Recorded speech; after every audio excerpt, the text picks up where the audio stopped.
Being a marketer's no sweat. You just have to manage dozens of channels, launch hundreds of campaigns, score thousands of leads, and okay, fine, it's a lot of sweat. Unless you have HubSpot's AI-powered marketing tools to help you do all that and more. Get started at HubSpot.com/marketers. Ampire.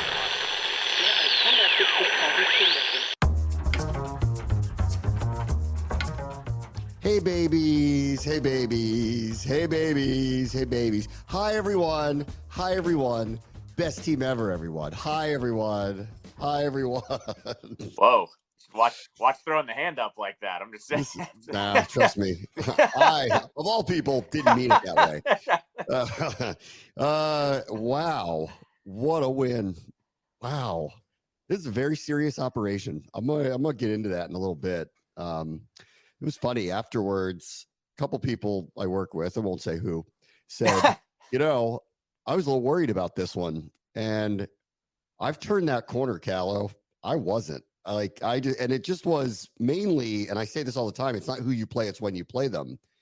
That team was missing too many people, and we got serious operation going on around here, and I kind of knew we were going to win. It was all about how much, which is there's a corner turned when you sit there and you go, no, this year and this team is one of those teams that actually doesn't lose games like this. It would take a set of events that would be really crazy for them to lose. And it would start with the injury that they got, and it would end with a lot of unusual bounces of the ball, weird turnovers, all that stuff, because I don't want to, kill Carolina here, but they came in when Anish Shroff, who I met up with before the game, told me, he said, go look at our defense, who we have available. And he said, you will see that half of the players that are available to them today are either undrafted free agents or seventh round picks, including the entire defensive line. I went, oh, this isn't going to be pretty. And it wasn't. And that's when you catch a team like this, not unlike how Denver caught New Orleans on Thursday, like the way they were. If you are a good team, you win these games going away. It's not really an indictment of Carolina. It's they had what they had, but this is where, sorry, welcome to the NFL. Our team's healthy and yours isn't. We're going to kill you. And that's what happened. So this is just another sign of, I went into it going, how are they going to handle coming off a loss? I'm now, well, we're a serious operation. And when we play teams that are dinged up like that, we're going to kill them. And that was a really good sign yesterday. I think I said this to you on Friday on either one of our shows that I wasn't concerned about this game. It was, let's prove this is a serious operation. As in, I had faith that this group was going to make sure they were ready to go against this team. I think, though, that gets thrown out the window when Jayden only plays one drive and they still drop 33 points. I don't care who you are in the NFL. When your backup quarterback comes in, the operation isn't supposed to be that good.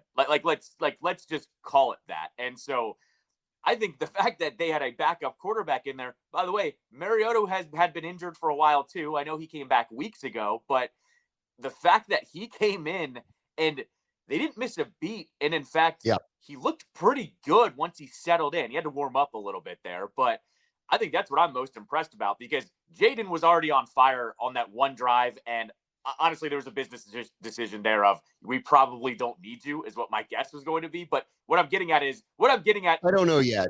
Yeah, okay, I don't know yet. But what I'm getting at in the overall here is the backup quarterback came in and they scored 30 points. That hasn't happened here with the starting quarterback for a long time. That's what I was most impressed about yesterday. Yeah, I think because they do this every week, the historic numbers. That's a good one that I'll send down there. When was the last time they scored 33 points on offense after the starting quarterback went out? And it might be 1942, whatever stupid date they're going to come up with this week. That didn't make the list of historic stats. This started with all these kind of very unusual things that were happening. I described it as we're rewriting history. Our quarterback is having the best, hopefully it doesn't get derailed a little bit here, but the best start, the best rookie season any rookie quarterback quarterbacks ever had. Like, this is for sure full on insane. It was, it probably hasn't changed because he was 2 for 2, but he was leading the NFL in completion percentage coming into the game. The last time a rookie quarterback did that for a full season was 1939 for a guy named Parker Hall, who probably threw 5 passes a game. Like it's definitely not going to be 40. It's probably 5. Probably ran a triple option. Threw 5 passes a game, and all of them the air yardage was 2. It's absurd what he's doing. And then they had their moment in Cincinnati, kind of woke everybody up. And we all said, what are they going to do off of a win? And now everybody's paying attention, and the schedule was terrible. And it was the Arizona game that got it for me. I went, oh, man. When they turned around, had that week, played their best game by far, defensively and offensively. And I went, oh, my God, this is on now. Now we're asking for lasting power. And I think we're all still in the disbelief phase. This can't be us, right? We don't do this, right? So that's why, off the loss, while I was sitting there going, I want to see how they handle coming off a loss, I really wasn't concerned because I saw how they acted in the locker room after the Ravens game. I saw how they acted the entire week. They don't talk about other people. They talk about themselves. It's all they talk about. They are literally in this bubble that you pray for with your teams that they have, and they have it. And it is only 5-2. And without Jayden, they're going to have a hard time next week against Chicago for sure. I don't know what his situation is, but this is a very serious operation. And if you needed to have any other proof of it, don't tell me Carolina just stinks. We lost our starting quarterback after the opening drive, and it was only 10-0 at that point. And the backup quarterback came in, and it took him a series or two, and suddenly he's chucking the ball all over the field, and they're running for 180, 190 yards, whatever it is. They were unstoppable yesterday. And it's just another sign of, I don't know how this happened. I don't know why this happened, but it did. So get used to it, because I was trying to find a comp to it last night. And the only one I could come up with in recent history was the Greatest Show on Turf Rams, where they were actually 4-12 the year before they went to the Super Bowl. And then, Trent Green gets hurt. Kurt Warner comes in, and they had one of the best offensive seasons ever. And I can't imagine, London played on those teams. That's why I want to talk to him specifically about this. Did you know that this was going to happen? Because that's what this feels like a little bit to me, where it's so out of nowhere and it caught everybody off guard that nobody knows what to make of it up till now. But this was just another chapter of, I don't know how this happened, but it did. And we're here now. No. And what's funny is I keep doing a callback to 2005 because that was the last year they won a playoff game. And now they're 3-0 at home for the first time since 2005. And you covered that team. But yesterday reminded me of a moment in that season. They had to play the Giants late. Remember, it was a home game late at FedEx Field. And remember, Mark Brunell got hurt, and Patrick Ramsey had to come in for a half. Yeah. And he threw 2 touchdowns. And it was we hadn't seen that dude the whole entire year. And they had drafted Jason Campbell. And he comes in and he steps in, and the offense didn't miss a beat, and they win a game at home. These are the moments that stack up, and the magical seasons here is when you get the backup quarterback coming in. Yeah, when we get the backup quarterback coming in, they don't miss a beat. Then it's the fourth quarter yesterday, and they throw 4 straight passes when they're up by 30 points. They're throwing it deep to Terry. That's Cliff in his bag going, we're all feeling it here. I'm not going to, put the brakes on here. And also, I kind of understood it. You're going to get Mariota the reps, so you want him to run the offense. But those are the moments that stack up during a season where you look back and go, oh, yeah, remember that happened. That's what yesterday was to me. I think my favorite part yesterday was it's 20-0. It's the end of the first half. They punt. It's a good punt. It starts at the 8-yard line, okay? Washington runs a play and lets it get to the 2-minute warning. Okay. It's second and whatever. They run another play. It's 3rd and short, but Carolina's not, they got 3 timeouts. They're not using any of them. And I'm perplexed because you just get one stop. You get the ball. You give yourself a chance at the end of the half, but they quit. They thought that Washington was just going to run the clock out, and they were okay with that. That's a little on them to think that way. And then they got a first down, and then they just kind of said, F it, and just started going down the field and walked down the field on them. Like Carolina almost was acting like, hey, I thought we had a gentleman's agreement about this one. Like y'all were just going to sit on the ball. And we were going to, no. And they walked down the field and Mariota finds Ertz with 10 seconds left in the half. And I'm sitting there going, oh man, like that's almost too much. Like that's too much.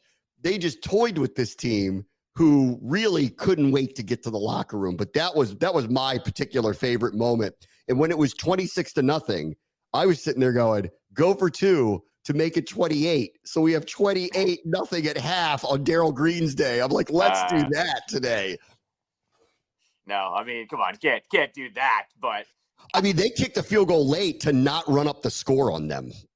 Well, that was they had a 4th and 1.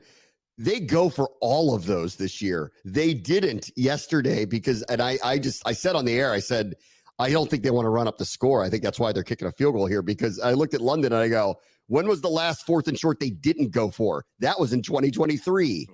Like, so they actually hit the brakes on these guys a little bit, but that one at the end of the half, that was unbelievable. They were in no rush. Carolina wasn't going to stop the clock. And then they just went, you know what? If you guys don't care to try to stop us, watch this, and walk down the field. Well, on that late 4th quarter one, too, that was more funny, too, because the crowd started booing. They wanted him to go for it. They wanted him to go for it. The crowd even turned on it a little bit, like, let's do this. So, yeah, I mean, I'm with you. Like, you had to pick your spots, but, you know, the fact they didn't go for 2 there, I'm okay with. I think they were full control. Hey, I'm just saying, I looked up and I saw it could be 28-0 at half. I'm like, that's almost too fitting to go into Darrell Green's day. But anyway, all right. This one was not a surprise at all. Washington's run the ball extraordinarily well this year. Brian Robinson was back. And this was the thing that gave me the uber confidence. There was no way this was not going to go their way yesterday. If you watched Carolina's defense, I mean, I actually feel bad for them. They've lost so many players. Like, it's impossible to be competitive. They lost Derek Brown in week 1. Derek Brown broke an NFL record a year ago for tackles by a defensive lineman, so he's out. They were missing all 3 starting linebackers. They were missing people out of the secondary. They had like 7 starters down. They had others on offense too. They were missing their right tackle. They were missing one of their best tight ends. Like, I haven't seen a team this beat up, especially on one side of the ball like that in a while, which is why, like, I'm not surprised by this. Because if you had watched the last few weeks, the Bears, Atlanta, like, and those are, you know, Atlanta's a really good run team. They were pushing these guys 3, 4, 5 yards down the field before contact for the running back. So I was very confident that B-Rob and everyone else can have a huge day. And again, they were close to 200 again. So that was the biggest non-surprise of the whole thing, that Washington would dominate in the run game yesterday. Yeah, I wasn't surprised one bit here. And this kind of was with me with B-Rob as it was with the Browns game. As soon as he was ruled in on Saturday night, I kind of had called game. I mean, as soon as that guy walks in, that run game, that offense, everyone starts feeling it. And it was nice to see in the 4th quarter, they didn't 3rd and 4th quarter, they didn't rely on him heavily, but when he did come in, it was still 5 yards a clip with that dude. Yes. He's almost unstoppable in the second half if he gets going. But also, same thing. What I've loved this whole season is that it doesn't matter who's back there at running back, whether it's McNichols or Eckler. They all 3 looked very good yesterday, and that's what I've loved this entire season. Is it doesn't really matter who's back there, but when Robinson's back there, you better be afraid, and that's basically what happened in the second half. McNichols came in averaging 6.8 per carry. That's stupid. It is. He's their 3rd running back. Like, it is. You know, I remember this summer we're like, I don't know if their line's very good. Okay, I guess they are. Right. Like they have certainly answered some questions. I got to tell you, like, this goes back to what I was talking about last week. Guys, we're in a magic season here. Like, I think Adam Peters knows this. Like, I will continue to push to make the case that I'd not do anything crazy, but like, I think they should be buyers at the deadline. These opportunities don't just always come up. They're in the middle of a season where they are so locked in with one another. I haven't seen a locker room like this in a while. They have this incredible mesh of extremely talented players, specifically at quarterback, and a group of veterans that just know how to play and are totally bought into all of this. So I'll just continue to push this. I mean, especially after this yesterday, their starting quarterback goes out. They don't miss a beat. They win going away anyway. Like, I think this team deserves the opportunity to try to win, and they do need a little bit of help. And there are teams that are going to be selling off. I'm looking at Cleveland, potentially Carolina, for that matter. Like, I don't know, maybe there's a player or two in that secondary that you like, that you think, JC Horn, that could make you better. Like, I don't know. So I think we're at the point now where this has to be seriously considered, because I know it's unusual. I know it's unprecedented. And I know it doesn't feel like this should be happening, but it is. And, I cited the example of the Rams in, 99, 2000, whatever it was. They came out of nowhere. It all came together. They had this ridiculous offense and they got to the Super Bowl. Like, I don't know. Look around the NFC. Like, are you scared of San Francisco right now? Like, after watching what they've done, like, and they're supposedly a contender. I think the NFC North looks really good. We're going to see one of them this weekend in our division. We'll talk about Philly in a bit, because that was a really good performance for them that was really, really needed and really necessary for them. But that's feeling like, I don't know, it might end up being a 2-team race between us and them to get to the division title. And in the NFC South, are you really scared of any of them outside of really Tampa, especially after you saw what Atlanta did and what New Orleans did? The road's kind of open here. Like, it just is. And, I don't care that this is new and we're looking at the future anyway.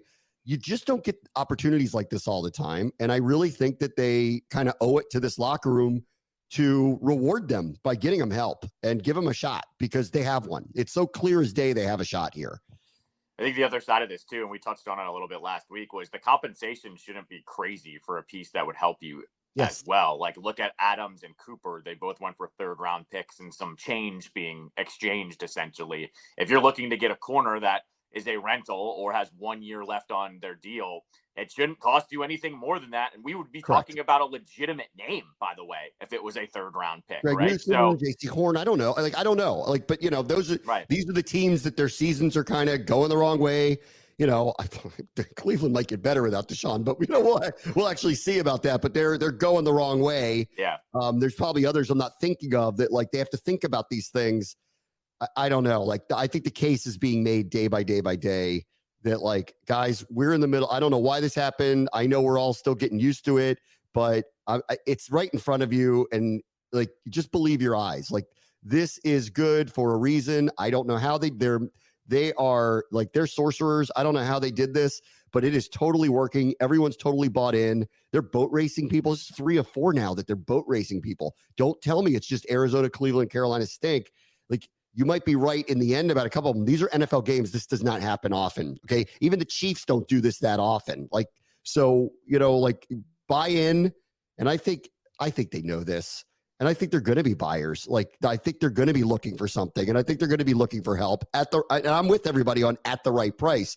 But there's just too many examples of this team right now has got something going on that doesn't come around every single year. Don't take it for granted. Go for it. That's the way I feel about it. This also reminds me a little bit of that first year with Ron, right? When they went 7-9, and all we said after that season was, you need a quarterback, right? But you only need a quarterback that's incrementally better so the defense can kind of get closer to it, right? That's what we were kind of begging for after, and that, of course, never really came to fruition. I look at it as the flip side, though, this season. This offense is amazing. It doesn't seem to matter who's in the offense. Literally, doesn't matter who's in it. And that they keep dominating. I think we're now asking, get the defense incrementally better to get 1 or 2 more stops a game. And all of a sudden you're cooking with gas. And then in the playoffs, that's when it really matters. When you get that 1 to 2 more stops a game, all of a sudden the offense is cooking a little bit more. I'm with you. They only need a little bit more, I think. That's right. The offense is so good. To give them a chance. I mean, like, that's like Austin Eckler, Zach Ertz, Bobby Wagner, Dante Fowler, like, all these guys that just showed up here, and people were just like, yeah, older players, whatever. This isn't a charity to them. They're bought in. They're playing the way they're playing alongside this other group. They just have something really special going on. And so I feel like it's owed to them to give them a shot to win. And so I have a feeling they're going to do something, or at least try to. I think they're going to try to do something. The other thing I really appreciate about this is they really don't hear the ghosts of the past. And trust me, like, the media and everybody around here, come on, if you're living in our ecosystem, there is still some level of disbelief. And the ghosts of the past are the recent past, where everybody's like the question a couple of weeks ago, when's the other shoe going to drop? And I remember like when the reporter from the Times asked that, I went, it's a really good question because he knows the pulse of how everybody's feeling about it. And Dan Quinn kind of looked perplexed at him, almost like, guy, I wasn't here. None of us were here. This is all new. Can't you just enjoy this? And the reality is it's taken a few weeks to enjoy it.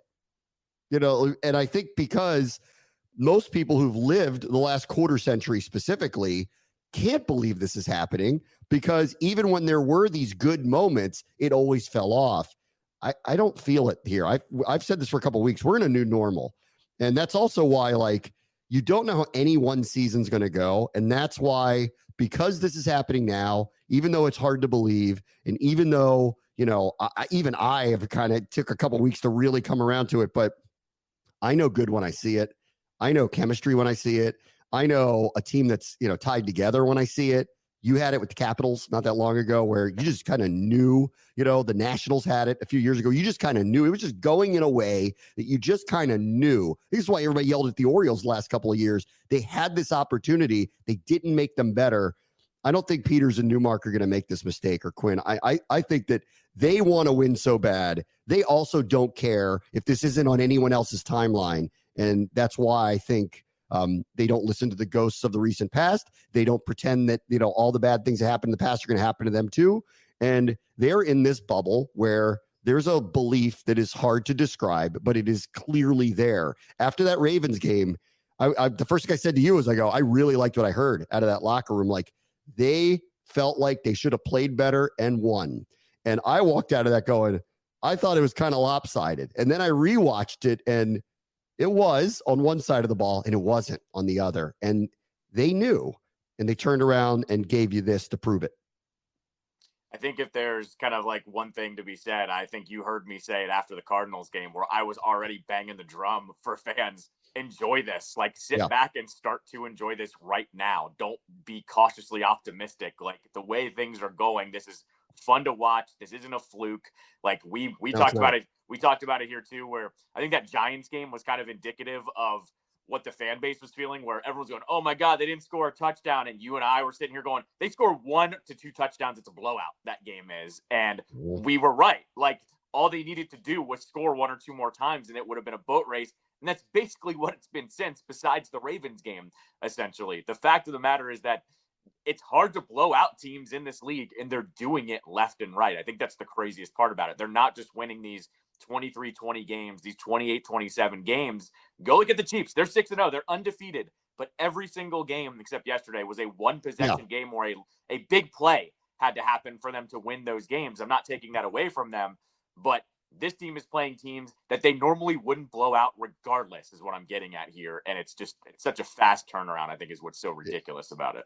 Yeah, last thing, I didn't talk a lot about this, but like, because I don't know what Jayden's health is like. And at the time that we're taping this, and if you hear this on the podcast, you'll probably know what it is, but at the time that we're doing this, I don't. I got no update last night. He suffered a rib injury. So I know what everybody knows. If there's broken ribs, he's probably going to miss some time.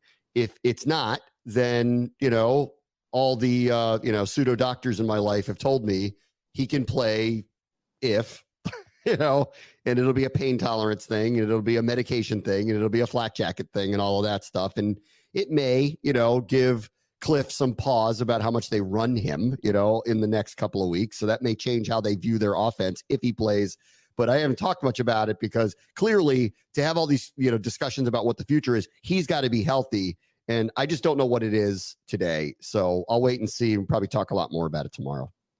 Yeah, and I would say this too. I mean, I don't like to be the Twitter doctors like everyone else, but like, it's a good indication when he's out there in the second half, cheering his teammates on. They score a touchdown, and he puts his hands up in the air, and there's no wincing of pain or anything like that. Like, I get it. Like, it's not that clip got so much run. Everybody was like, he put his arms up, he's good. I mean, it's true though. Like, rib injuries suck. You wouldn't move your arms and shoulders that much. So I will say this. The fact that there wasn't even a pause from him on doing that makes me feel pretty good.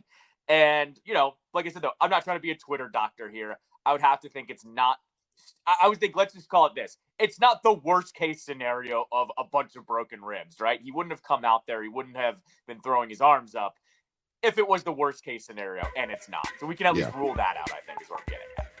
All right, let me take a quick break. We'll go through the rest of Week 7 next. Brave Watch the Show, ESPN 630, the Sports Capital.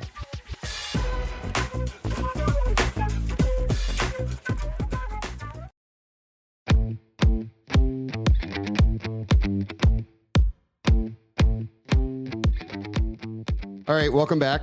Let's see. What do we got? London got the clunker. Jags rolled the Patriots. Their defense just isn't playing the way I think it's capable of because their offense can't score a lot of points. That's just human nature happening there. And I kind of put this in the same category. Seahawks roll Falcons. And the reason why is because I think they fall into the category like the Jaguars. Either one of them could actually be pretty good, relatively dangerous, and win a playoff game because they're all capable of it. But I don't believe any of them actually go to the Super Bowl. So, so Seahawks rolling Atlanta says a lot more about Atlanta to me than it really does about Seattle, actually, like that they let that happen. West Coast team, East Coast, kill them. Like that says a lot more really about Atlanta to me than it does about Seattle. So I put the Jaguars, the Seahawks, and the Falcons all in the same boat. If any or all of them are in the playoffs, it actually wouldn't surprise me, and I wouldn't believe in any of them to get to the Super Bowl. The Jags one, I think, was more about the Patriots. They're just not that good. Plus, the Jags have been there for 2 weeks. You always have to kind of factor that in. With the Seahawks, though, I think this one was more shocking because the Falcons have been in one-possession games all season long. So, I thought this would just be kind of more of the same. Close game. Kirk gets them the win at the end. Whatever. But the fact that they rolled them in Atlanta was a little bit of a shock here. It's funny. This NFC South, I think we keep seeing glimpses of the Falcons and the Buccaneers being, NFC championship contenders, but they keep having these setbacks where I don't know if I believe in them now. You have the Bucs losing at home to the Broncos. You have the Falcons getting blown out by the Seahawks. This division is kind of weird. You can't trust any of them. You can't trust any of them, actually. Yeah. I've called them window dressing until proven otherwise. And then this is another, they got a lot of flashy parts on that team. And Kirk is capable of 500-yard games a couple times a year, and then they win. But I don't buy them, especially on the defensive side of the ball. And this is another one when you look at Washington's schedule, I kind of want Atlanta and New Orleans to fall off the cliff by the time Washington plays them. They play them both in December. So the schedule here again, too, it's another reason why I really like what Washington has going for it. The schedule reads like they could stack up a lot of wins here. They have another home game this week. Then they get the Giants and they get 2 more home games again. They don't have a bye week till late, which, dependent on injuries. Let's see how that kind of plays. Then they had this December New Orleans game. Well, let's see what their record is, by the time we play them. Then they get this December Atlanta game that's second to last regular season game of the season. It's the last home game. Well, let's see what their record is, so the schedule keeps kind of churning in a way. They've got this late November, early December Tennessee game here. It's kind of leading you to believe that this is a double-digit win team. And the Falcons, I think, kind of showed their true colors a little bit. I think you're going to get a lot of this up and down. Kirk has these big games. They might win. Kirk doesn't. They clearly aren't that good. So we'll see how that is moving forward. Let's see. All of these were kind of chalk. Bills beat Tennessee at home, albeit took a big second half to do it. Bengals beat the Browns. The Bengals, again, don't look impressive doing it, but they're more, I'll buy them to fix it and get to the playoffs in the end. And no one's buying the Browns this year, albeit with Deshaun's injury. They might be better off offensively. Their fans may want them to tank at this point, and they may not end up doing that because Deshaun's not playing anymore. So we'll see how that goes. And the Rams beat the Raiders, and the Raiders are really weird. The only thing that's good that's happened to them, I think, is Tom Brady's an owner now because they just traded Devontae Adams. They clearly aren't very good. They don't have a quarterback. So all 3 of those fall into the category of chalk yesterday for me. No, exactly. And the Bills, for some reason, they like to have these close games at half at home, then boat race people. Remember they did this with the Cardinals in week 1. So they do it again yesterday. Not surprised with the Titans. The Titans, by the way, not going with Will Levis, didn't look much better with Mason Rudolph starting as well. So they're back to the drawing board when it comes to quarterback, as far as I'm concerned. Bengals, Browns, same thing, chalk. And then, yeah, the Rams, they're just a more talented team when it comes to the Raiders. I don't know what the Raiders do, by the way. Like that's a mess top to bottom for them. It is a mess. Let's see. Green Bay outlasts Houston yesterday, and what was two teams I think will be in the playoffs. I think I'd said, like, before the season, it's them or Detroit. Green Bay or Detroit in the NFC to me. And I don't want to go too far with Washington, but I mean, they're playing so well. It's hard not to include them in conversations like that at this point. But Green Bay gets a win that looks really close. And then I saw CJ Stroud's numbers, 10 of 21, 86 yards. What is that? Like 10 of 21, 86 yards. Like, is that Green Bay's defense? Was that him yesterday? Because I didn't obviously see a ton of it, but that's not a very good number. And this also, I totally buy Green Bay. I think it's going to be them and Detroit in the end in the NFC, assuming health. I think Detroit's just kind of primed and ready. The Hutchinson injury would give me a little bit of pause for it. But Green Bay came on so hard at the end of last year. Jordan Love got hurt early this year, so they were a little wonky coming along. Now he's turned around. I thought he would ascend to a top 10, top 5 quarterback. That seems to be trending that way. And their defense is underrated, and it's good. 10 of 21, 86 yards. That ought to tell you where this is going. Like, Green Bay is a serious contender in the NFC.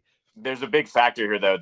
Houston didn't have Tank Dell. I watched the game yesterday. So they didn't have their number one wide receiver, which meant Jair Alexander was on Diggs the whole time. That's what happened. Like, they didn't have much outside of that. They were really locking in. Diggs only had like 20 yards, I think, yesterday. So Alexander won that day, essentially. I watched this game from start to finish. And Green Bay's defense was good, not great. It was more, I think the Texans were just shorthanded. So I would say don't give them a mulligan here. But the fact that score was that close without their number one wide receiver, with Diggs only with 20 yards, with Stroud's numbers, looking at that, they also ran the ball pretty well against that defense. I'm just saying it was close. It took a last-second drive for Love to win that game. It was a good game. Like, it was still two very good teams going up against each other. I mean, the way it's going right now, they could end up playing each other in the Super Bowl. I mean, yeah, absolutely. Possible. Yeah.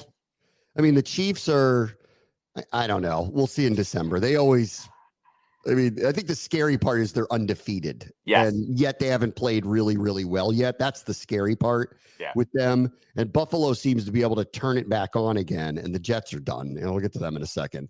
Let's see. Wunderkin's offense has disappeared.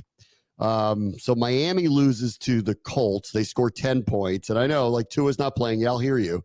I don't know. Our backup quarterback came in yesterday, and we scored 33 with him.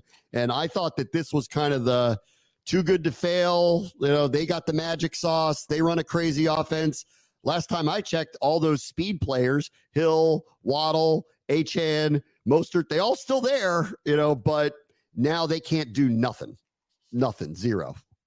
This our franchise in Washington is famous for getting coaches fired when they beat other teams. I don't think that's the case anymore, but I do think there's a case yesterday of that Miami owner looking at this team going, wait, how did they score 30 points with their backup and you can't score 10 or more than 10 against all these other teams? And not only that, they're not like good teams either. It's the Colts. It was the Titans a few weeks back on Monday night. Like, I don't know what's going on here, but I'm with you. Yeah, the opener was the Jags, and they barely won that when Tua was still healthy and they weren't moving the ball. And I looked at him and I went, uh-oh. Right. Something's not right. Like, something's a little off with the transmission this year. Correct. So, like, I'm just saying, like, this team, do they get someone fired by not even playing them? I feel like we're going up that path. Yeah, we'll see. I actually think McDaniel would get another job the next day. I think he's innovative. He clearly has this crazy work ethic, and he seems to have this kind of weird, dorky-ish, but weird vibe with the players where they like him. So I think he'd get hired again in a second to be a head coach again. Let's see. What should have been game of the day kind of turned out that way. The Vikes did get their kneecaps bit, so they get their first loss. Detroit hangs on, had a big lead, watched it evaporate late, then scored late to win. So again, this is another example of, I think Minnesota's in the same boat with Washington, where I think we kind of look at it and we go, I kind of can't believe this is happening, but it is. And even in a loss, I would assume that they're looking at this going, okay. I mean, we are in the upside down right now where we're like, you know what? Losing to Detroit at home is a good loss. We're a little bit in the upside down right now. not only that, this is one of those games too where if I'm the Vikings and their fans, and I know it's a division rival, so it's harder to look at it. I look at this game kind of like you looked at the Commanders losing to the Ravens last week. This was a very close game. The defense got a score to take the lead, and then it took the Lions having a last-second field goal to win. This is one of those games that's tough to swallow because you're playing your division rival, but you look at it and go, we just went toe-to-toe with who everyone thinks is going to represent the NFC in the Super Bowl at this point, or one of the NFC representatives in the Super Bowl, and the defense stacked up very well against a good offense. You have to come out of that one feeling good, even though it was a division rival. Yeah. So let's see. This is my favorite headline of the day. Hard knock for Dabs and Shane as the Giants, as the Giants get destroyed at home by the Eagles. And Saquon Barkley has 175 yards rushing against them. And, all I just keep seeing, and they should just keep playing it on Giants Twitter, is the clip of the Mara son going, I don't know if I'm going to be able to sleep if Saquon goes to Philadelphia. And I'm going to go with, he didn't sleep very well the night before the game, and he's really not sleeping very well tonight. This goes back to one of the most insane, makes no sense, I don't get what you're doing decisions by anybody. Like, it's not like Saquon Barkley was going to make what Daniel Jones is making. He is your best player. He should be in your Ring of Fame. He might be a Hall of Fame player. Why don't you want him over $500,000? It doesn't make any sense. And so this is one of those, you get what you deserve, guys. You really do. Like, you ran out this guy over a nothing amount of money. He just wanted to be there and play with you. You guys haven't done jack nothing in his career, and he still wanted to be there. What? I'm going to put the line down on $12 million a year and not 12.5. That's it. We won't do it. I'm actually not that I'm rooting for either one of them, but I was rooting for him to do what he did yesterday to kind of show them you don't do things like this with your best players. Like this guy, we just retired Gerald Green's number. That guy is on a career where you might retire his number. And they said, you know what? We don't want to spend that much. I'm actually surprised now that the Mariners didn't step in and go, you're not doing that. We'll take this negotiation over, guys. I think it was Jason Kelsey who finally fired off on Twitter against the Giants fans, who was like, why are you guys booing him? Your front office is the one that botched this. Correct. Like, he wanted to be there. He said all of the right things. It's all documented. Yeah. We saw what they said to him about it. Saquon, you hear him say, I want to stay. Right. And so he finally sounded off, obviously defending the Eagles, as he should. But he was just like, calm down, essentially. It wasn't his fault. He wanted to be there. Blame the ownership, blame the GM. And yeah, you saw it yesterday. Not only that, you saw some angry runs from Saquon yesterday too, where he was just trucking dudes. He should have been down a few times, then took a few dudes with him. Yeah, he was running possessed yesterday. This happened with us with B. Mitch. There was a stupid line in the sand with him. He ended up going to play for Philly in New York, and played his butt off when he played us. Like, no kidding, you're going to get this. Like, it just, they got what they deserved. I want to see Philly go the wrong way because I think for our future, it's better that way, because I don't trust that the Giants can be good enough to really contend. But for a day, this is one of those karmic, you're owed this, and the Giants got it, and it's going to get Shane fired. Yeah. It is. Like, in the end, their team is not very good. They're going to have a bad record again. Their best player is running for 175 yards on them, and they can't really explain it. Well, and the other side of this too is this draft, when it comes to the quarterbacks, is looking to be the opposite of the one in, I think, 2021 or 2022, where it was Trevor, Justin Fields, Trey Lance, Mac Jones. Remember, it was like, Ron, just trade up and get one of them. Well, none of them ended up being good. Well, we're on the fast track now for this season of Caleb's good, Jayden's amazing. Drake May, just say what you want about the Patriots, he's looked okay in his first two starts. We'll see. But for a guy that needed to develop, he's looked pretty good. They're going to get mad at him because they're going to go, had you traded up for any of them, we'd be in a better situation now. And you didn't. And then you let Jones know, essentially, you were trying to replace him the whole time, too. I would make the case that like the Patriots made a mistake and should have traded that pick. Like they should have gone down to the Giants, gotten an extra first round pick, taken Penix or McCarthy, like or not. Like I would argue that where they are. Let's see. Pat Mahomes and Brock Purdy both had bad games. Chiefs win over the 49ers. Purdy had 3 interceptions. Mahomes had 160 yards passing and 2 picks. That's a weird one. Weird Super Bowl rematch, guys. Weird one. Mahomes has more picks than touchdowns, and it's going to be week 7. I mean, that's pretty And they're undefeated. Yeah, I mean, it's ridiculous there. I don't know what's going on, but as you said, too, it's scary. They're undefeated because he could turn it around literally in a week, and That's right. We're going to be like, oh, crap, now they're operational. Yeah. Like, they can go undefeated.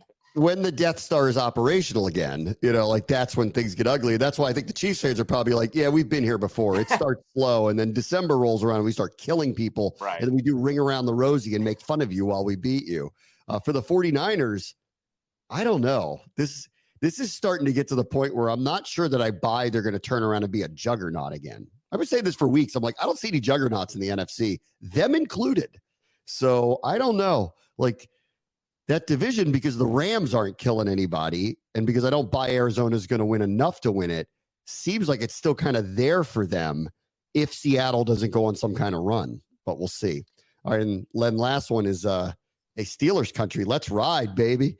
I was on board with this is the right thing to do the way Fields has gone the last couple of weeks, that I think you have to put Russ out there and find out what you got and see who runs the offense better. I have a feeling both will play again before the end of the year. I think if Russ gets kind of the number 1 gig, that they'll find a way to get Fields on the field, because it'd be silly to leave him on the sideline and not run some kind of like, whatever offense when he runs in for a series or 2 a game. I don't know why you wouldn't. And so that worked out for them. And for the Jets, I'm not surprised. I think I said this on Friday. I go, they're a better team. They got a better offense, but like, I don't trust them. All the things that they've done, it's just going to careen the wrong way. When they play serious operations like this, you'll see. And you saw. I think I said this with the Jets. We've lived the Jets many times before, of the desperation trades, of the signings of guys. We've lived this. So we kind of knew what was happening with the Jets. On the Steelers side, I'm going to pat myself on the back here. Tirico and Collinsworth basically said when they sat down with Tomlin before the game, Tomlin said, I need to see which quarterback gives me the best chance to win a Super Bowl. I called that on Friday, that this is what this is. It's not an indictment on Justin Fields. It's can I get more out of the offense with Russ? I think it's arguable because some of those passes by Russ were a little ridiculous last night with like one-handed catches and floating them over their head. But when he kind of got the offense going, it did look different than when Fields was running it. I was kind of with them, though, where even Tirico and Collinsworth mentioned it. If Russ struggles in the red zone, why not put Fields there? And so maybe that happens. Yes. But I'm with you. Like we were talking about it on Friday. I think this is the right call. I think you need to see what you have in him, because you've already seen what you got with Fields. You've got to weigh the options. Yeah. And they had no problem last night. They'll make a choice of who it is for the run in December. And clearly they're going to be right in the middle of the playoff hunt. Yep. So, all right, we'll see. All right, let me take a quick break. Brad, watch the show. ESPN 630, the Sports Capital.